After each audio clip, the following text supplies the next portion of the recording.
Hello welcome everyone. उम्मीद है आप सब अच्छे होंगे। तो मैंने आपसे कल ही प्रॉमिस किया था कि आपके सामने मैं जल्दी ही कुछ कंडीशनल सेंटेंस लेके आऊंगा। तो बेसिकली लास्ट पार्ट हमारे टेंस का, उसके बाद जो बेसिक हमारे रूल्स थे उनके बेस पे जो सेंटेंस आते हैं वो क्लियर हो जाएंगे। हाँ आई नो, मैंने हेल्पिंग वर्ब वगैरह ज्यादा कुछ डिस्कस नहीं किया, टेंस की फॉर्म डिस्कस नहीं की, स्ट्रक्चर डिस्कस नहीं की। बट अब लास्ट टाइम था तो लास्ट रिवीजन के लिए मैंने ये वीडियो बनाई थी और कुछ पर्पज नहीं था मेरा। तो देखते हैं कंडीशनल सेंटेंस कैसे हैं हमारे फाइनली। ये कुछ कंडीशंस है, मैं नहीं बताऊंगा 4 होती है 5 होती है कितनी होती है, मैं जस्ट आपको सेंटेंस बताऊंगा, तरीका बताऊंगा करने कैसे अटेम्प्ट पेपर में आएंगी। तो आपको सेंटेंस में ऐसे पेपर में टेंस मिलेगा, कैसे मिलेगा, if we had taken a shortcut we would have reached on time. ये आपको पूरा एक सेंटेंस मिलेगा। अब इसके अंदर सबसे पहले इफ हमने देखना है, मतलब एक कंडीशनल पार्ट है। उसके बाद हमने देखना है यहाँ पे कौन सी वर्ब लगा रखी है, हैड प्लस वर्ब की थर्ड फॉर्म लगा रखी है। ठीक है, अगर यहाँ पे बंदे ने हैड प्लस वर्ब की थर्ड फॉर्म दी है और पहले इफ दी है तो सेंटेंस के सेकंड पार्ट में हमने क्या करना है, वुड डालना है, हैव डालना है और थर्ड फॉर्म डालनी है। क्या क्या डालना है, वुड डालना है, क्या डालना है, वुड डालना है, हैव डालना है, क्या डालना है बेटा, हैव डालना है, एंड देन कौन सी फॉर्म लगानी है, थर्ड फॉर्म लगानी है। वैसे सेंटेंस का मतलब बता देता हूं, if we had taken a shortcut, अगर हमने एक शॉर्टकट लिया होता, we would have reached on time, तो हम टाइम पे पहुंच चुके होते। ठीक है, पहुंच जाते हैं, चुके होते।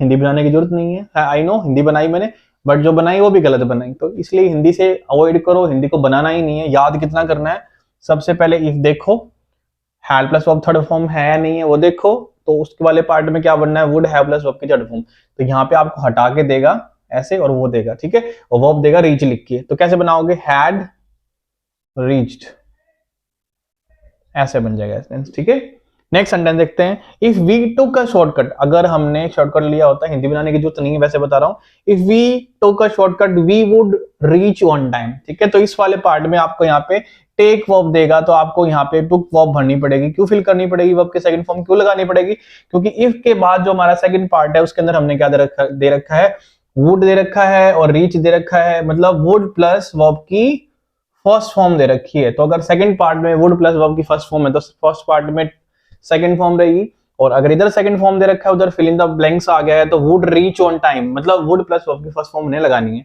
एक पॉइंट ध्यान से सुनो, एक सेंटेंस को एक तरीके से और लिख सकते हैं हम, देख बताना आप वो ठीक होगा या गलत होगा। If we took a shortcut then we would reach on time. अब ये सेंटेंस बताना है ये ठीक है या गलत। तो बेटा ध्यान रखना, कभी भी इफ के बाद जो देन है वो रिपीट नहीं होता। ठीक है, तो देन अगर आपको कहीं पे भी दिख जाए, अगर आपसे कोई नॉलेज चेक करने के लिए पूछ ले, सेंटेंस दे दे ये ठीक है या गलत है, तो आपका ध्यान कहा जाएगा ये वाला पार्ट ठीक है, ये वाला पार्ट ठीक है। बट जो मेजर मिस्टेक है वो क्या है, इन्होंने देन लगा रखा है, जो बिल्कुल भी हमारा नहीं लगता। कब नहीं लगता, जब हमारा क्या हो, इफ हो। तो इफ के बाद कभी भी हम क्या नहीं लगाते, देन को यूज नहीं करते हैं। तो ध्यान रखना आप इसको। नेक्स्ट पॉइंट देखते हैं, if we clean the board, if we clean the board it gets cleaned. ठीक है, तो यहां पे क्या है, if we clean the board it gets cleaned. ध्यान से सुनना क्या दे रखा है इसमें, यहां पे क्लीन जो है वो आपकी फर्स्ट फॉर्म है, ठीक है, और इधर गेट्स जो है वो भी हमारी वर्ब की फर्स्ट फॉर्म है। इसको हम नेचुरल कंडीशन बोलते हैं। जब हम नेचुरल ही कोई चीज की बात करते हैं तो इसको नेचुरल कंडीशन बोलते हैं। क्यों बोलते हैं, जाहिर सी बात है, बोर्ड को क्लीन करोगे तो बोर्ड क्लीन हो जाएगा। ठीक है, तो ये नेचुरल है हमारी, बिल्कुल इसको हम नेचुरल कंडीशन मानते हैं। अगर इधर वर्ब की फर्स्ट फॉर्म है इफ के बाद, तो उधर भी वर्ब की फर्स्ट फॉर्म मिलेगी। अब आपको ध्यान कैसे रखना है, इफ के बाद सेकंड पार्ट में आपको वर्ब की फर्स्ट फॉर्म देगा, तो आपने पहले पार्ट में क्या लगानी है, वर्ब की फर्स्ट फॉर्म लगानी है। बट एक और एक सेंटेंस है अगला, देखना ध्यान से देखना, वो थोड़ा सा अलग है, उसको हम बेसिकली फर्स्ट कंडीशन मानते हैं, इसको जीरो कंडीशन बोला जाता है। If we apply for job we will get it.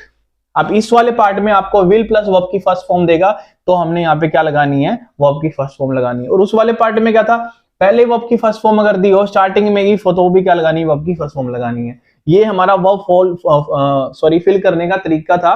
But basically अब जब हम किसी नेचुरल चीज के बारे में हम कंडीशन देके बताते हैं, ठीक है, फॉर एग्जांपल अगर बारिश होगी तो हम भीग जाएंगे। ठीक है, तो ये नेचुरल कंडीशन है, बारिश आएगी तो सब भीगेंगे, जाहिर सी बात है, कोई नई चीज तो है नहीं इसमें।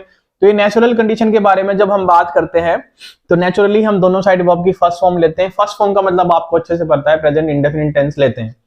और इस वाले पार्ट में क्या, अगर इफ पहले दे रखा हो तो बाद में वर्ब की फर्स्ट फॉर्म, इफ के तुरंत बाद, और बाद में क्या लगाते हैं, विल प्लस वर्ब की फर्स्ट फॉर्म लगाते हैं। ठीक है, तो ये हमारा हो गया। और विल प्लस वर्ब की फर्स्ट फॉर्म का क्या चक्कर है पता है, मोडाल के बाद हमारी वर्ब की फर्स्ट फॉर्म लगती है। क्लियर और नॉट? आई थिंक आपको क्लियर होगा, नहीं होगा तो आप कमेंट में बता सकते हो। If I were alone I would eat you. अब ये आई वर आपको लगेगा कि ये तो सेकंड फॉर्म है, हाँ वर, तो थोड़ा बता देता हूं। हमारी जो बी होती है उसकी कुछ फॉर्म्स होती हैं, रूट वर्ब्स होती हैं, इज, एम और आर। ये हमारी 3 वर्ब फर्स्ट फॉर्म में काउंट करते हैं। सेकंड फॉर्म होती है वॉज, वर, ठीक है, और थर्ड फॉर्म होती है हमारी बीन। तो यहाँ पे रूट वर्ब में से कौन सा पार्ट यूज किया? Second form of verb use की है। और पहले हमारा इफ बाबा आया है, और इफ के बाद हमने एक तो देन नहीं लगाना, बट करना क्या है, रूल चेक करके लगाना है कि क्या दे रखा है। अगर यहाँ पे सेकंड फॉर्म दी है इफ के बाद, तो हमें पहले ही पता है जब भी सेकंड फॉर्म आती है तो क्या लगाते हैं, वुड प्लस वर्ब की फर्स्ट फॉर्म यूज करते हैं, तो उसी का पार्ट है। बट इसको इफ आई वर वाला सेंटेंस बोलते हैं, ठीक है, ये कंडीशन अलग से हम बना सकते हैं, फिफ्थ कंडीशन इसको बोल सकते हैं, इफ आई वर वाला सेंटेंस मानते हैं इसको, ठीक है। वैसे तो ये सेकंड फॉर्म के अकॉर्डिंग हो जाएगा, यहाँ पे भी सेकंड फॉर्म है, यहाँ पे भी सेकंड फॉर्म, बट क्या बोलते हैं इसको थोड़ा अलग बनाने के लिए, स्पेसिफिक ध्यान में रखने के लिए, दिमाग में रखने के लिए आप याद रख सकते हो। अगर वर मिल जाए आपको, इफ मिल जाए, वर मिल जाए, तो डायरेक्ट हमने क्या लगाना है, वुड प्लस वर्ब की फर्स्ट फॉर्म भी लगा सकते हो। और अगर और ज्यादा आपका दिमाग अच्छे से काम करता है तो याद रख सकते हो वर हमारा कौन सी फॉर्म होती है, सेकंड फॉर्म। और कई बार टेंस में सिर्फ हमें हैड लिखा मिलता है, तो वो हैड भी क्या होती है, वर्ब की सेकंड फॉर्म होती है। पजल मत हो ना कि इसको तो हेल्पिंग वर्ब मान के बैठ जाएंगे वहां पे। ये जो हैड है वहां पे एक तरह से मेन वर्ब की फॉर्म में आया हुआ है, और मेन वर्ब का कौन सा पार्ट, सेकंड फॉर्म की फॉर्म में आया हुआ है। तो सेकंड फॉर्म अगर इधर होगी तो वहां क्या लगाते हैं, अभी बताया था, सेकंड फॉर्म अगर इधर है तो लगेगा वुड प्लस वर्ब की फर्स्ट फॉर्म। अगर हैड प्लस वर्ब की थर्ड फॉर्म उधर है तो उधर लगेगा वुड हैव प्लस वर्ब की फर्स्ट फॉर्म लगेगी। इफ आई वर हो, आई वर का मतलब सेकंड फॉर्म हो, तो वहां पे क्या लगता है, वुड प्लस वर्ब की फर्स्ट फॉर्म लगती है। अब लास्ट हम डिस्कस करेंगे